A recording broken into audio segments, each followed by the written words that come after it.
Muito boa tarde, Senhora Professora Maia. É com muito gosto que nós a temos aqui assim, num lindo e belo dia de sol, e cedeu ao nosso convite em dar um pouco do seu testemunho de vida que já passou até hoje. Eu sei que a senhora nasceu na Alemanha, que teve a sua vida, obviamente, por aquele país, até decidir vir para Portugal e ficar por cá. Portanto, eu suponho que para tomar essa atitude na sua vida, isso deve ser fruto de uma paixão que a senhora teve por Portugal. Mas depois a senhora vai nos contar isto. Vamos começar um pouquinho lá bem na sua infância. Quer partilhar connosco como é que foi a sua infância enquanto criança na Alemanha? Tinha uma infância que acho muitas crianças tiveram. Os meus pais fugiram, se pode-se dizer assim, da Alemanha de Leste antes de eu nascer. Então vivimos na Alemanha do Oeste, na altura que houve os dois Estados alemães. E vivi mais ou menos sem tios, sem avós, porque os irmãos dos meus pais ficaram na Alemanha de Leste. Então vimos uma vez por ano, mas era como dizer, um tipo de vida que muitas pessoas tinham. Era uma coisa normal. Depois eu fiz os meus estudos, estudei na universidade e depois também fui várias vezes para estrangeiro, antes fazendo viagens, etc., que eu decidi depois de viver algum tempo fora, no estrangeiro. Na altura já gostei muito de Lisboa, porque tinha interrompido os meus estudos uma vez para passar 6 meses em Granada, na Espanha, e de lá passei uma semana em Lisboa, 7 dias só com chuva, mas gostei imenso de Lisboa e eu pensei que algum dia gostava de viver em Lisboa. Mas não fui para Portugal, fui primeiro para a França. Vivi algum tempo em França, conheci o meu marido e depois 20 anos em França decidimos dois também viver outra experiência, fazer outra coisa e pensamos onde ir e eu disse, lembrei-me de Lisboa e disse que eu quero mesmo ir a Lisboa e fomos para Lisboa. Eu acho que nunca fiz nenhuma entrevista, se é que se pode considerar entrevista, a alguém que tenha vivido em primeira pessoa o regime alemão. A senhora, se sentir à vontade e bem, fale-nos um pouquinho de como é que era esse regime quando a Alemanha estava dividida nos dois sentidos. O que é que acontecia ali?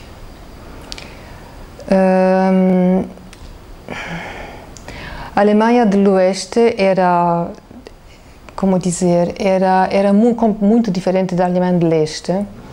As pessoas do Oeste que tinham família na Alemanha do Leste era como uma comunidade. As pessoas ajudam-se para ajudar as pessoas da Alemanha do Leste. As outras pessoas, ao contrário, que não tiveram contactos ou família na Alemanha do Leste, não faziam ideia o que era a Alemanha do Leste.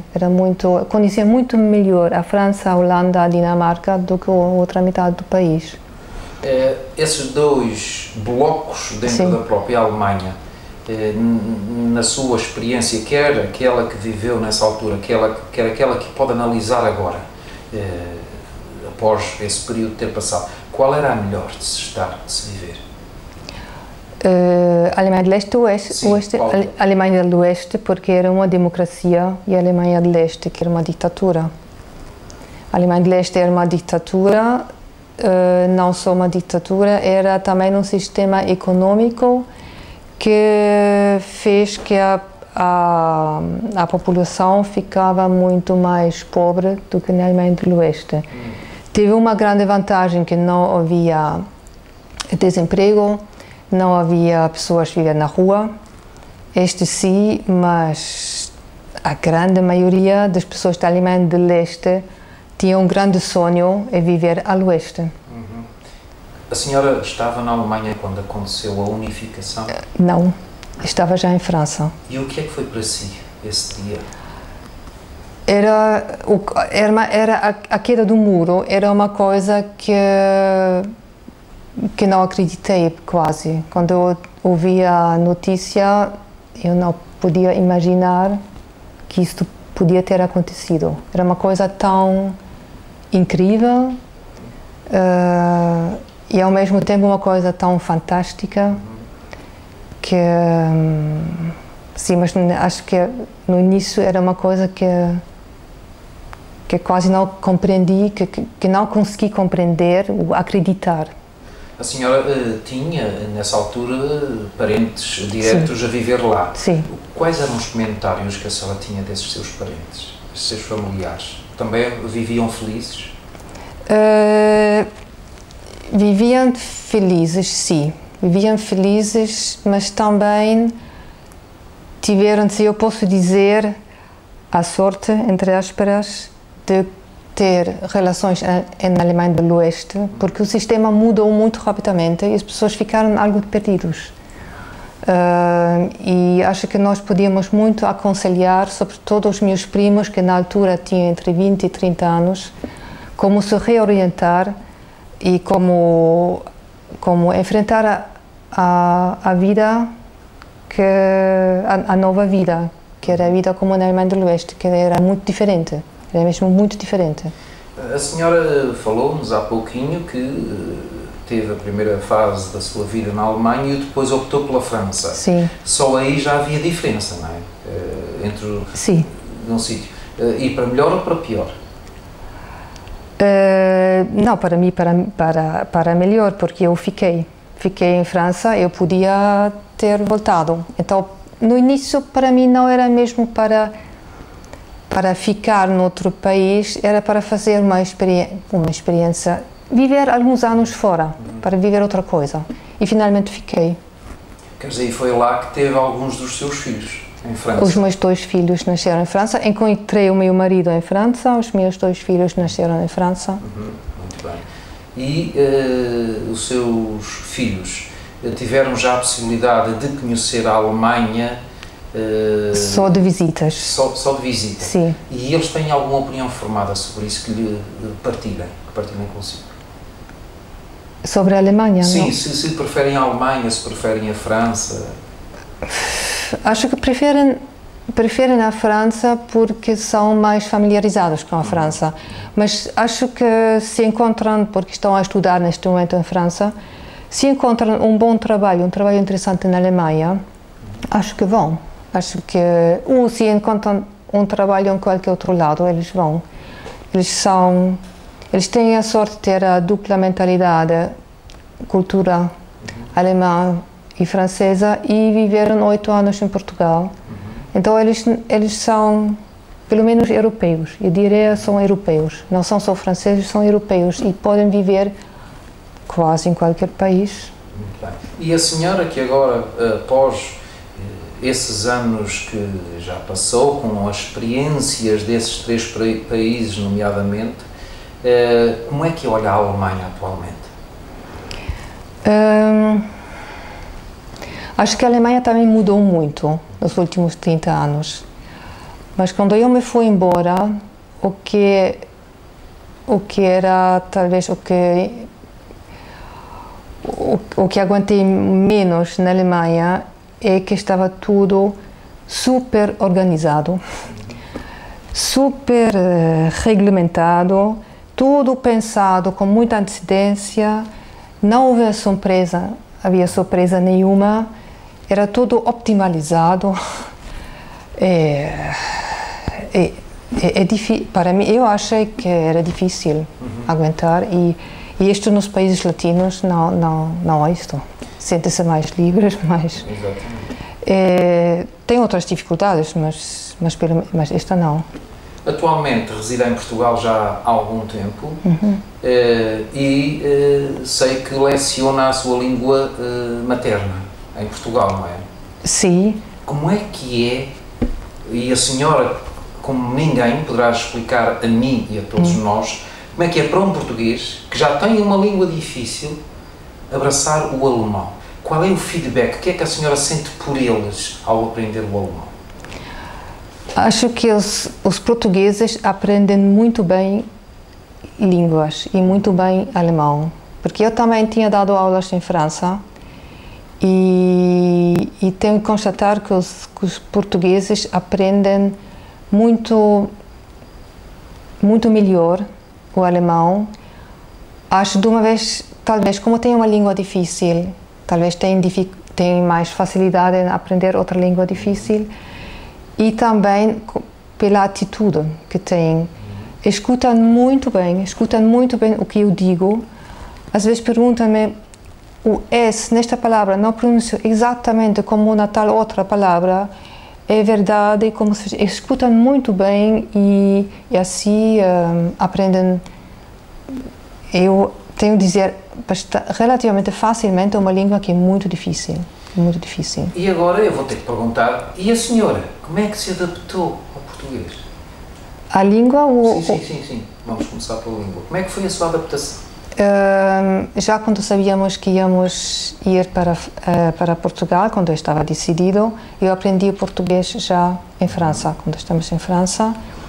E era mesmo a minha prioridade. Durante 4 meses era a primeira coisa para fazer no dia 2 horas de português. Aprendi isto como uma brasileira, porque onde morei não encontrei nenhum português para aprender o português. Consegui bastante bem compreender esta brasileira. Quando eu cheguei em Portugal não compreendi ninguém. Mas, bom, habituei-me rapidamente. Olhei a televisão todos os dias para que entre a pronúncia portuguesa e depois sim, tomei aulas e acho que aprender a língua é sobretudo uma questão de vontade, de prioridade. E a cultura e a comida portuguesa, onde é que ficam no meio disto? A cultura portuguesa, a maneira de viver, gosta-nos muito, porque as pessoas são muito amáveis, têm muita paciência, pode-se falar com todo mundo, mesmo em Lisboa. Pode-se falar com qualquer pessoa na rua, no metro. Gostamos muito disto. Esta uma qualidade de vida que gostamos muito. Não sei se vamos ficar em Lisboa, mas se algum dia nós vamos embora, acho que esta amabilidade das pessoas, esta paciência que têm, esta vai fazer mesmo falta. E a cultura portuguesa? Há assim algum ponto na cultura portuguesa, desde o literário, ou passando pelo teatro, passando pela música, o que é que a cativa assim mais na cultura portuguesa? Não sei se é especificamente a cultura que me atrai tanto, acho que é uma maneira de viver. A maneira de viver das pessoas, a maneira de estar, sim, a maneira de viver que nos gosta mais. Claro, há uma descoberta, sobretudo da música portuguesa, que não tinha antes, que não compreendia antes. Sim, mais ou menos isto. Uma realidade que não podemos tirar destas suas palavras, deste nosso encontro, é de que a senhora está em Portugal, mas particularmente no meio do Atlântico, que é na Ilha das Flores. Queres falar um pouquinho sobre isto? Sobre o que é a ilha para si? Sim, é difícil colocar palavras nisto, porque flores, para mim, é natureza, uma paisagem extraordinária, primeiro, mas não só. São também as pessoas. Eu acho as pessoas que vivem de uma maneira muito tranquila e muito sossego, ainda mais do que em Lisboa. Em Lisboa já as pessoas, para mim, são pessoas com paciência, amáveis, mas aqui ainda mais. E como as pessoas não são assim tantos habitantes, também é muito fácil entrar em contato com as pessoas, sejam as pessoas que são de origem da ilha, como as pessoas que escolheram viver cá, nesta ilha. Então, Estamos cá agora há 5 semanas e não é um dia que não vivemos coisas maravilhosas. Que seja paisagem, que seja encontros com pessoas, que seja qualquer coisa. Ora, muito bem, eu penso que ficamos todos nós com uma ideia de uma pessoa que carrega em si a responsabilidade de pelo menos 3 culturas diferentes. Que com certeza deve ter mais. Agora, para a nossa despedida, eu sempre sugiro, peço às pessoas para nos deixarem uma mensagem que lhe vai na alma. E seria muito engraçado, para além do português, deixar ficar uma em alemão. Pode ser a mesma mensagem? Uma mensagem? Sim, um apelo, algo que a senhora acha que deva ou que gostaria de transmitir aos outros. Se quiser. Acho talvez um apelo à tolerância, porque as culturas são diferentes, as maneiras de viver são diferentes e é preciso de ser tolerantes, de não julgar as outras pessoas, primeiro tentar de compreender porque as pessoas são assim, porque vejo muito que as pessoas que vêm viver, que vão viver noutro sítio, logo dizem, por que as pessoas fazem isto? Mas isto é estúpido. Então, primeiro, compreender porque as pessoas são assim e quase sempre há uma razão. Então, ter esta tolerância para as outras pessoas que vivem numa cultura diferente. Se nos quiser dizer isso um pouco mais ou menos em alemão, ficaria muito bom. Okay. Ich möchte zu mehr Toleranz aufrufen. Dazu, dass wenn man mit anderen Kulturen, mit anderen Menschen konfrontiert wird, nicht sofort urteilt, sondern erstmal versucht zu verstehen, warum die Leute anders sind, warum sie es anders machen. Und es gibt eigentlich immer einen Grund und immer positive Aspekte für das, was andere Leute anders machen. Muito obrigado por ter cedido estas palavras a nós todos. E a ilha, com certeza, bem como todas as suas belezas naturais, ficam a aguardar a sua retorna uma vez mais, até porque eu sei que uma das suas grandes paixões, um dos grandes amores que a senhora tem é andar a pé. Sim. Degustar aquilo que os nossos antepassados gostaram. Eu espero que a senhora volte com esse mesmo amor e com esse mesmo gosto da nossa ilha. Seguro que volto. Muito obrigado. De nada.